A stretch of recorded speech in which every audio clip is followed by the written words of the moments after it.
Bibilok. O yan. Oh, wait lang. Oh. Wait lang. Kakargahin na ni Ma. Yan guys, narinig nyo, umiyak si Bibilok. Nako, kailangan talagang kuhanin agad at para mapadede. Actually, uy, gutom na gutom. Kanina pong alas 3, maaga po siyang gumising.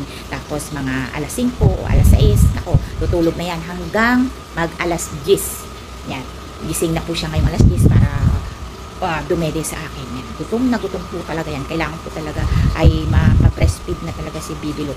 Yan, dahil siya po ay 3 months na baby. Nako, katakawan po talaga yung dumede kay mama. Yan, diba Bibilok? Pero naman ang tawa. Nakakaakit po talaga ang tawa ng isang baby. O, diba? Tapos, nasabi ko nga sa inyo, yung pinaglagaan ng malunggay, pero wala siyang asin ha. Yung pinaglagaan lang po yun ang pinaka-importante sa lahat. Tapos lalagyan niyo po ng Milo or kaya gatas. O, at anumang gatas po nilalagay niyo. Tapos oatmeal, yan. Ako, dapat ikaw yung po naglalagay ng ganyan dahil lang iniinom ng ganyan dahil lang talaga pong maiigahan po kayo talaga dahil sobra po talagang dumidi kapag po baby boy na. Ayan. Dahil po si Bibilok po ngayon na gising na. Ayan.